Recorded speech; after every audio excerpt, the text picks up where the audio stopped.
व्यावसायिक प्रवासी वाहन चालकांकरता व्यावहारिक मराठी भाषेचं ज्ञान 16 ऑगस्ट पासून अनिवार्य होणार आहे। परिवहन मंत्री प्रताप सरनाईक यांनी ही घोषणा केली। प्रवाशांशी सुलभ संवाद, सुरक्षितता आणि सार्वजनिक सेवेची गुणवत्ता सुधारण्याकरता हा निर्णय घेतल्याचं त्यांनी सांगितलं। मुंबई पुणे मार्गावरील दैनंदिन सेवा अद्यापही बंद आहे। डेक्कन क्वीन, सिंहगड एक्सप्रेस, प्रगती express, Indrayani express, Pune CSMT intercity express या गाड्या रद्द करण्यात आलेल्या आहेत। यामुळे मुंबई आणि पुणे दररोज प्रवास करणारे हजारो नोकरदार, विद्यार्थी आणि व्यावसायिकांना फटका बसतोय। मुसळधारेमुळे कोकण विभागातील प्रमुख धरणांमधील पाणी साठ्यामध्ये लक्षणीय वाढ झालेली आहे। जलसंपदा विभागाच्या ताज्या आकडेवारीनुसार ठाणे, पालघर, रायगड, रत्नागिरी, सिंधुदुर्ग जिल्ह्यातील बहुतांश धरणांनी समाधानकारक जलसाठा झालेला आहे। काही धरणांमधून सुरक्षिततेच्या दृष्टीने नियंत्रित पाण्याचा विसर्ग सुरू केलेला आहे।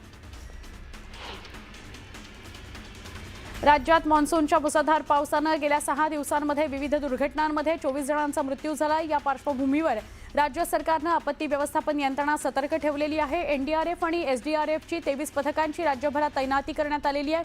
राज्य मंत्रिमंडळाच्या झालेल्या बैठकीमध्ये पीक परिस्थिती आणि पावसाचा आढावा घेतला गेला। रस्ते काँक्रिटीकरणाच्या कामामुळे काही ठिकाणी झाडांना इजा झालेली आहे। काँक्रिटीकरण करताना झाडांच्या बुंध्याभोवतीचा काही भाग रिकामा सोडणं आवश्यक होतं। झाडांच्या मुळांना पाणी आणि हवा मिळणे आवश्यक असते, मात्र अनेक ठिकाणी तसे झाल्याचे दिसत नाहीये। त्यामुळे काही झाडांना इजा झालेली आहे, अशी स्पष्टोक्ती महापौर ऋतू तावडे यांनी दिली। गेल्या काही दिवसांमध्ये विविध कारणांनी 1100 झाडं पडली, असंही ऋतू तावडे म्हणाल्या।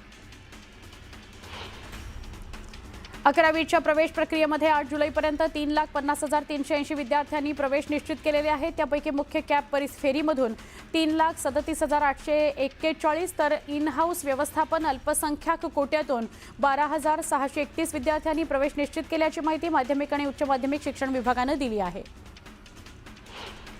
World directory of modern military एअरक्राफ्टच्या ताज्या ग्लोबल एअर पॉवर्स रँकिंग 2026 मध्ये भारतीय युवा सेनेला जगातील 6वी सगळ्यात शक्तिशाली हवाई ताकद घोषित करण्यात आलेली आहे। भारतीय युवा सेनेने चीन आणि जपानसारख्या बलाढ्य देशांच्या वायुसेनेला मागे टाकत हे मानाचं स्थान पटकावलेलं आहे। राष्ट्रीय पात्रता आणि प्रवेश परीक्षा म्हणजेच नीट यूजी 2027 पासून ऑनलाईन पद्धतीने घेतली जाणार आहे। तसंच ही परीक्षा किमान 6 दिवसांमध्ये देशभरातील 1000हून अधिक केंद्रांवर आयोजित केली जाणार आहे, अशी माहिती सूत्रांनी दिली आहे। गेल्या काही दिवसांपासून मुंबईमध्ये पडत असलेल्या मुसळधार पावसाने शहराची अक्षरशः दाणादाण उडवली। मंगळवारपासून पावसाचा जोर ओसरला, पण आर्द्रतेचं प्रमाण 70% अधिक असल्यामुळे उकाड्याचं प्रमाण वाढलं। गेले 2 दिवस अधूनमधून पावसाची एखादी तरी सर येतेय, पण उकाडा वाढलेला आहे। मुंबई विभागामध्ये सगळ्या माध्यमांच्या शाळांमध्ये इयत्ता 1ली ते 10वी पर्यंत मराठी भाषा शिकवली जात आहे की नाही याची अधिकाऱ्यांनी प्रत्यक्ष जाऊन पाहणी केली, पडताळणी केली। याबाबतचे निर्देश विभागीय शिक्षण उपसंचालकांनी 7 जुलैला दिलेले आहेत। नुकत्याच संपलेल्या गाळप हंगामामध्ये अंदाजापेक्षा कमी साखर उत्पादन झालं, त्यामुळे साखर कारखान्यांकडील साठा कमी झाला। दुसरीकडे मागणीतील सातत्यामुळे साखरेचं कारखान्यांवरील घाऊक विक्री दर 41.80 रुपयांपर्यंत गेले, तर किरकोळ बाजारातील साखरेचे विक्री दर 45 ते 50 रुपये किलोपर्यंत पोहोचले आहेत। बातमी नाशिकमधून आहे। नाशिकमधून पावसा पाण्याचे अपडेट आपण घेऊया। नाशिक शहरामध्ये पावसानं विश्रांती घेतलेली आहे। काल संध्याकाळपासून पाऊस जरा थांबलाय, त्यामुळे जनजीवन आता हळूहळू पूर्वपदावर येईल। गोदावरी नदीला आलेला पूरही ओसरलेला आहे। नाशिकच्या पुराचं मापदंड असलेला दुतोंड्या मारुती सुद्धा पुराच्या पाण्यातून बाहेर आलेला आहे। गोदाकाठावरील जनजीवन पूर्वपदावर आलेलं आहे। आपण मारुतीची जी मूर्ती आहे, दुतोंड्या मारुतीची, ती प्रमाण मानतो। त्या मूर्तीच्या कुठं पाणी आलंय याच्यावरनं नदीची पातळी काय आहे, पूर आलेला आहे का, हे सगळं ठरवतो। त्यामुळे नाशिकच्या कुठल्याही दृश्यांमध्ये आपल्याला दुतोंड्या मारुतीची दृश्य नक्की बघायला मिळते जेव्हा आपण पावसाविषयी बोलतोय।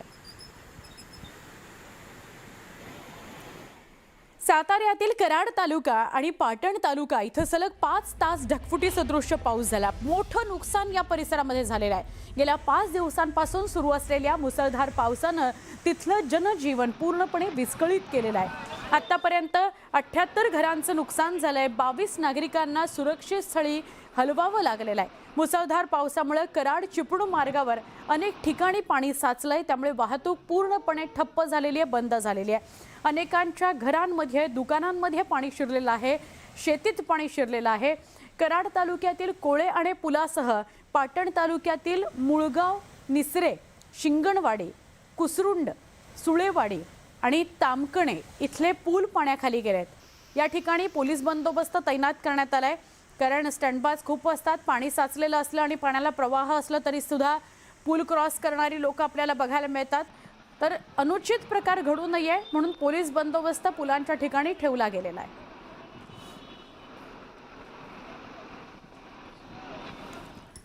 मुसळधार पावसामुळे भुसावळच्या हतनूर धरणाच्या पाणलोट क्षेत्रात पाण्याची आवक कायम आहे। हतनूर धरणाचे 8 दरवाजे 1 मीटरनं उघडले गेलेले आहेत।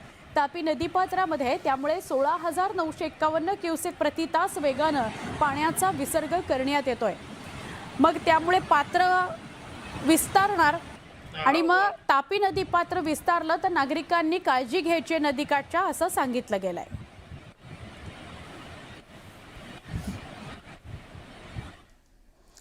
जळगाव जिल्ह्यात पावसानं जोरदार पुनरागमन केलंय आणि आज जिल्ह्याकरता येलो अलर्ट दिला गेलाय। हवामान विभागानं वादळी वारं, मेघगर्जना आणि विजांच्या कडकडाटासह जोरदार पावसाची शक्यता वर्तवली आहे।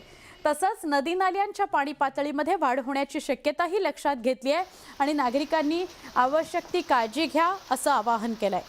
शहरात दिवसभरामध्ये 33.2 मिलीमीटर पावसाची नोंद झालेली आहे। या ठिकाणी म्हणजे अनेक सखल भागांमध्ये पाणी साचलंय, नागरिकांची त्यामुळे गैरसोय होते। अंदाजानुसार 10 ते 12 जुलै दरम्यान पावसाचा जोर काहीसा कमी होईल अशी शक्यता आहे। आपण बोलतोय जळगाव शहराविषयी।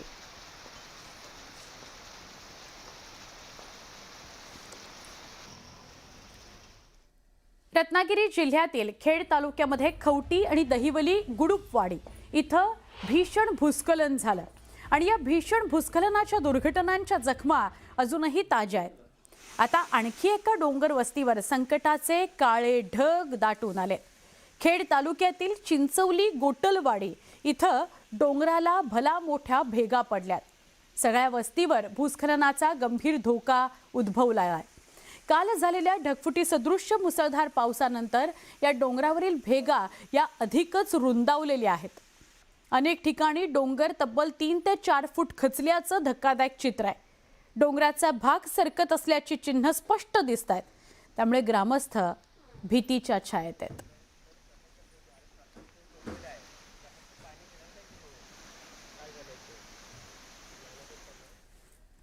चिंचवलीकरांनी खूप अलर्ट राहायचं आहे।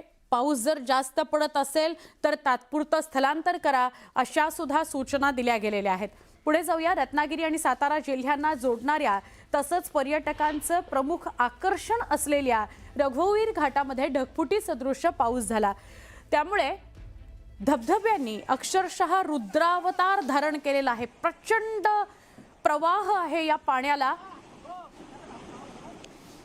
सह्याद्रीच्या पर्वत रांगांमध्ये आणि कोयना धरणाच्या बॅकवॉटर परिसरामध्ये झालेल्या अतिवृष्टीमुळे घाटातील सगळे धबधबे प्रचंड वेगानं कोसळू लागलेले आहेत। या धबधब्यांमधून केवळ पाणीच नव्हे तर मोठमोठे दगड, माती आणि दरडीही वाहून येत आहेत। परिसर अत्यंत धोकादायक बनलेला आहे। याच दरम्यान पर्यटनाकरता रघुवीर घाटामध्ये गेलेल्या खेडमधील काही तरुणांना अचानक वाढलेल्या पाण्यामुळे जीवघेण्या परिस्थितीचा सामना करावा लागला।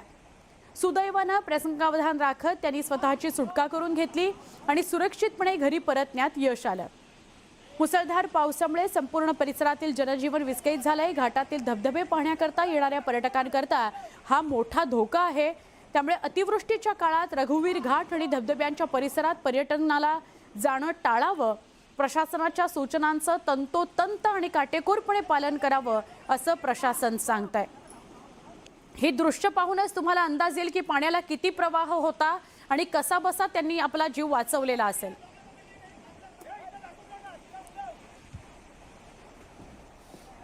रघुवीर धबधब्याची ही दृश्य आहेत। घाटमाथ्यावर पाऊस झाला की अचानकपणे पाणी वाढतं नदीच्या नाल्यांच्या माध्यमातून ते असं धबधब्यांमध्ये येतं आणि आपल्याला कळत देखील नाही की पाण्याचा प्रवाह किती वाढलाय आणि पाणी किती वरपर्यंत आलंय. त्यामुळे काळजी घ्या.